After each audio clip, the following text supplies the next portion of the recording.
So this project is focused on parallelizing the collaborative filtering system used, an inspiration for this is drawn from the Netflix challenge. So a little background on the Netflix challenge itself. So back in 2006, Netflix proposed an open competition for anyone to enter to improve their own recommendation algorithm. And I'm assuming most people are familiar with Netflix's recommendations system, but basically it recommends you shows or movies based on things you have previously watched. And the main idea and intuition behind how Netflix does this is something called collaborative filtering, which we'll get into more detail to later. But essentially the challenge was to improve Netflix's own collaborative filtering algorithm. So competitors were given a data set of over 100 million user ratings, which consisted of ratings from over 480,000 users that were given to around 17,000 movies.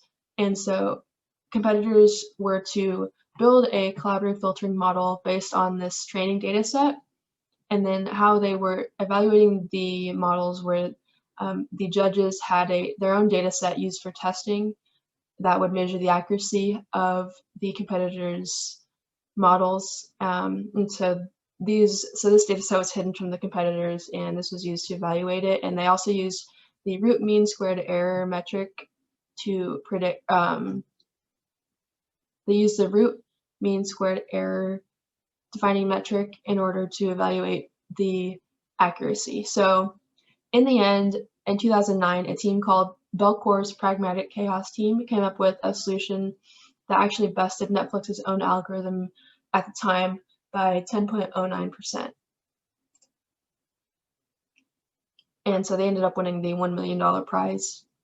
And so also an important note here is that our project is mainly focused on how do we parallelize collaborative filtering and the collaborative filtering algorithms that go into it, not on improving the accuracy of the model itself.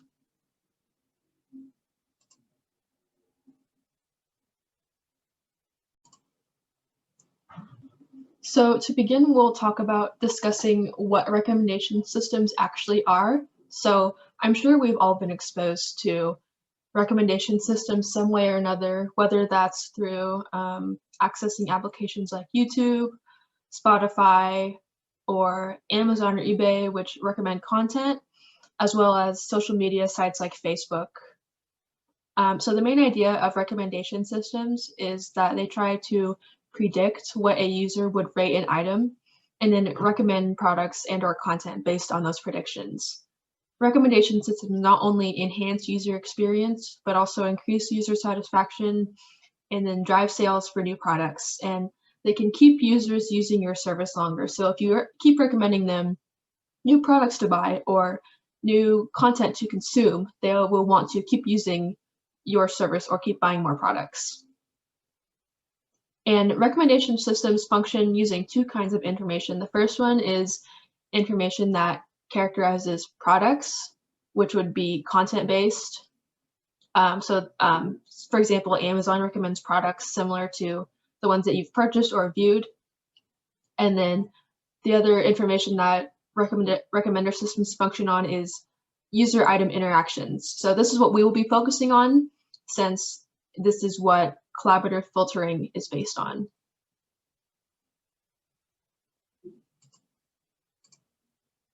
So the main idea behind collaborative filtering is, we'll start off with a simple example. So say this is me, I like pizza and salad, and my friend Bob also likes pizza and salad, as well as soda. So based on our similar likings of pizza and salad, I may also like soda. And then the recommender system would recommend this product to me. So the intuition behind collaborative filtering is that it takes information from thousands of users and uses it to predict what I would like based on people with similar interests to me. just as kind of a breakdown of what we'll be discussing during this background section, I've already talked about what recommender systems are, and then collaborative filtering techniques in the context of recommender systems. We'll also be discussing matrix factorization, which is a technique for collaborative filtering, and then we will further go down into discussing alternating least squares, which is an algorithm for matrix factorization. And so we will be discussing the basics behind this algorithm as well. So collaborative filtering, as mentioned before, it can be broken down into memory-based and model-based. Memory-based calculates similarity between two users and then bases predictions from those similarities. However, problems with this lie in the fact that memory-based collaborative filtering may have biases towards certain products that have either been rated a lot or just more popular in general. So a product might be recommended simply because it's popular, not because it holds relevance to that user. On the other hand, model-based collaborative filtering trains a machine learning model. And we represent ratings from users for specific movies in the context of the Netflix challenge. It's represented by a matrix with users as rows and then movies as columns. However, the main problem here lies in the fact that not every user has rated every movie. So this leads to a matrix that looks similar to this. So a really sparse matrix that our goal is to fill in. So how do we learn the missing values of this or predict the user ratings of those unrated items in the matrix in order to come up with accurate predictions for a new user? We can solve this problem known as the sparse data problem using a technique called matrix factorization. Matrix factorization is a well-known algorithm for collaborative filtering. It has been increased in popularity from the Netflix challenge, and it focuses on dimensional reduction. So in the case of a user item matrix, the two dimensions as seen here are the users and the items, or movies in our case. And basically, from decomposing this big user item matrix into these separate matrices, you can then take the dot product of a user and an item to find ratings that were given or predicted by the model. Additionally, both the user and the item matrix have what are called latent features, also known as hidden features. So this represents the amount of abstract information that is stored in this lower dimensional space. More latent features leads to a greater personalization. However, we don't want too many latent features because then the model will start to overfit. So we can fine-tune this parameter along with another parameter that prevents overfitting called regularization parameter in order to come up with a model that has optimally tuned hyperparameters for the problem we are trying to solve. And then here's just another more generic view of matrix factorization. As mentioned before, it solves our problem of the sparse data, and it breaks down matrices into a factor of its products.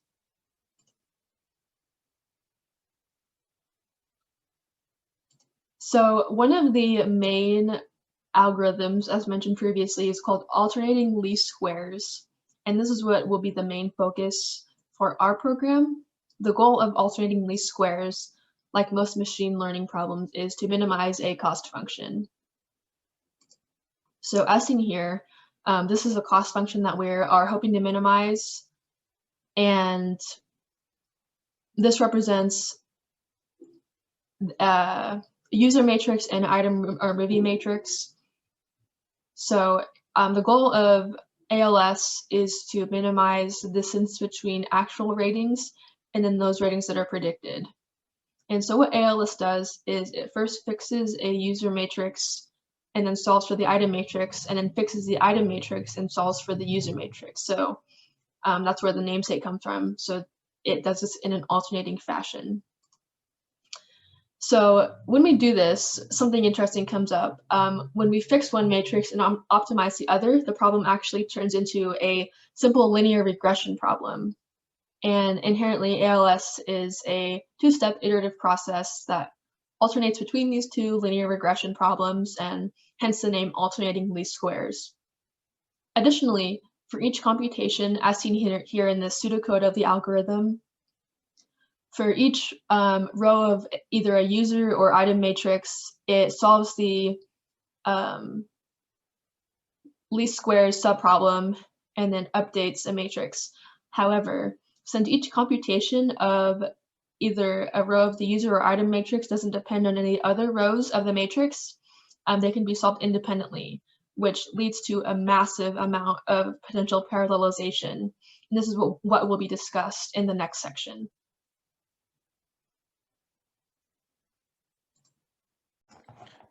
There were multiple teams that competed in the Netflix challenge, and one of them created a solution that we're going to look at here. It was developed by Zhao, Wilkinson, Schreiber, and Pan, and this was built off of collaborative filtering. Now, they used very similar approaches to what Marissa talked about before, like they used alternating least squares, but they did make some changes. They used weighted lambda regularization instead of matrix factorization. Weighted lambda regularization they use specifically to fix the sparseness of data, and they also used it just like matrix factorization, but they also used it because they wanted to fix an overfitting problem. Overfitting, you can see in the graph to the right over here. Basically, what overfitting is when the predictions that the computer makes are too close to the actual data, and they aren't going to give accurate predictions. So with this graph, you can see with the crest and falls, if you get too close to the data, you're going to get a prediction that's completely out of whack and won't really help anyone. So what you did, lambda regularization, is helped you to narrow down and get to a more accurate prediction. Now, singular value decomposition is something they also used, and this also helps with this. So this helps to get rid of some of the data that you necessarily, it might be stray, and helps you to get a more accurate prediction. Now, this solution had a root mean squared error of 0.8985, which was 5.96% better than what Netflix's RMS root mean squared error was. This isn't amazing given the original was a 10 over 10% like Marissa said, but this is still a good solution. Now, another work was which was done by Kevin Lau. Now, this work was more uses more of the concepts that Marissa brought up. It uses alternating least squares and matrix factorization instead of weighted lambda factorization and singular value decomposition. Now, this approach fixes a couple of problems that Kevin pointed out. Popularity bias, item cold start, and scalability issues. So popularity bias is something Marissa actually talked about earlier. Popularity bias is, let's say we're talking about like a movie being recommended in Netflix. If a lot of people look at this movie and it's really popular, then popularity bias means it's going to be recommended to everyone, regardless of if they actually be interested or not. It's a popular thing, so you must like it. Item cold start's kind of the opposite. It's where there's not a lot of data for a movie, so not a lot of interaction, not a lot of people have watched it, and because of that, no one's recommended it. Despite the fact that this could be a great movie, it's just that no one's watched it. So they're kind of two polar opposites. And then scalability issues. These are issues where basically the program couldn't take in a massive amount of data. Now, this program started off with collaborative filtering also. And as I said, they used the alternating least squares and matrix factorization that Marissa talked about earlier. And these were able to fix all these problems. Now, our group ended up developing our own solution, which I'm going to talk about in a second. And this solution was inspired by what Kevin did. So Dr. Shang gave us two files. He gave us a ratemovies.py and recommendations.py. Ratemovies.py is used to read movie ratings in and then to write those values, the ratings, into a file that's called that is in a CSV format. And we did not see a ton of great chances for parallelization here. The recommendations.py takes in those ratings from the CSV format file and then reads them in and then takes in them in and gives recommendations. Sorry about the little sputter. Now, the main problem with these is that we didn't see a great chance for parallelization either of them, so we ended up making our own solution. Now, our solution, as I referenced earlier, was heavily inspired by Kevin. It uses matrix factorization and alternating least squares. And I'm going to just walk you through what the basics of our new solution does. And there's a flow chart to the right to help you a little bit. So what it just starts off, it loads in the basic settings. It's going to need PySpark, Spark, and so on. And after that, the data is read in twice. And I'll explain why it's read in twice in a second. So first, the data is read in from a CSV file, from the CSV file. And it creates a temporary SQL table. The reason why it does this is so that we can query through the data faster. After that, it's reread, and it's split into two matrices. A matrix for the movies and a matrix for the users. And these are matrices that obviously are for the ratings, just for the movies and the users. And we do this so we can use it for the matrix factorization. After that, they are parallelized using alternating least squares. We will get into the parallelization in just a bit. And after that, they are run through different models and tested. And this is to help us see how accurate our program is and generate things like the root mean squared error. Then after that, we make recommendations for like a user or so on. Now, let's talk about a little bit about parallelization.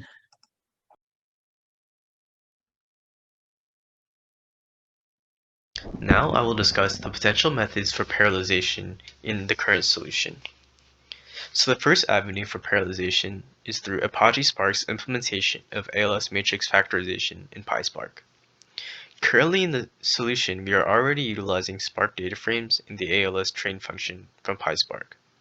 The ratings, movies, links, and tags datasets are all loaded in directly from CSVs into Spark data frames through the Spark read load function. The ALS training function is already also used to train each ALS model against the movies and user ratings. Now Spark already natively adds parallelizations to the ALS model fitting and prediction task by distributing tasks across different worker nodes inside of the cluster. Therefore, there isn't too much that we can do besides potentially looking into implementing our own version of ALS and parallelizing it from scratch. The next avenue for parallelization is MPI. Python contains a message passing interface library that can add parallelization by allowing processes to communicate with each other. Unfortunately, due to the nature of this task, MPI is not really being planned to be used. The large number of time will be spent by the ALS model training during the script, which is already parallelized by Spark and will not be further distributed across multiple processes. Finally, we have multiprocessing. Python contains another multiprocessing library that will allow us to add thread pools to the solution. The library allows us to create concurrent threads of execution and will be the primary form of parallelization that we will add to the initial solution. The first area for parallelization is in the train_ALS function. This is where we will be training the models and fine-tuning the hyperparameters. Inside of the initial function, there's a nested for loop that first iterates through an array of ranks and then iterates through an array of regularization values. Using the multiprocessing library, we can create concurrent threads and assign each thread a rank value to test. Our solution, shown on the right, will separate the train_ALS function into two separate functions to allow for parallelization, train_ALS and find_model. Find_model will be the base function and will create concurrent function calls of train_ALS, which is seen in the line where we set errors and models equal to the pool.apply function. Pool.apply will allow us to pass arguments to distributed calls of train_ALS. Train_ALS will find and return the best model for that process's assigned ranks against different regularization values, and find_model will find the best model from the returned models. Our next avenue for parallelization is in the getMovieID method. We also plan to use the multiprocessing library here, in the same way that we did in the train_ALS function. The starting function of getMovieID iterates through the list of a user's favorite movies and looks for those movie IDs of those favorite movies inside of the movie ID list. In the same way as the train_ALS function becomes parallelized, we'll be splitting the original function into two functions, getMovieID and getMovies. GetMovies takes in a certain movie and then grabs that movie IDs from the movie ID list and returns a list of that movie ID. In the getMovieID function, it takes all the return arrays the movie IDs and flats it into a singular list.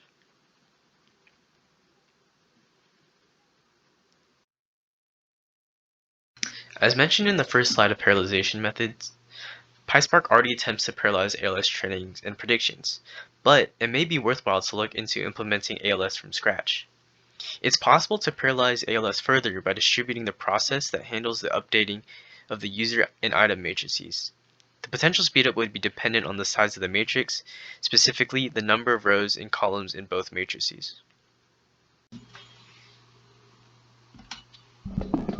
Now I will discuss our evaluation methods, the job environment, as well as the tasks we plan on running.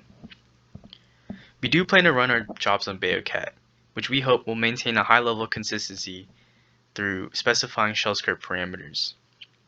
And to reiterate our previous point for evaluation, our proposal is focused on adding parallelizations to the existing code rather than improving on the collaborative filtering algorithm and its results. Therefore, our metrics will be speedups, efficiency, and memory usage rather than algorithm accuracy. Our tools for measuring those metrics include a Python script profiler, a Python library for process and system monitoring, and a Python time module for execution time measuring. Now to discuss how we are planning to control our shell scripts and their environment. For consistency, we will be using Beocat nodes confined to the ELSE node cluster, which has the following specs. A 2x8 core Xeon E5-2690 CPU with a 2.90 GHz base core clock frequency and 20 MB of Intel Smart Cache. And on those machines, they have installed SenseOS Linux 7, Linux version 3.10.0, Python 3.7, and Spark 3.0.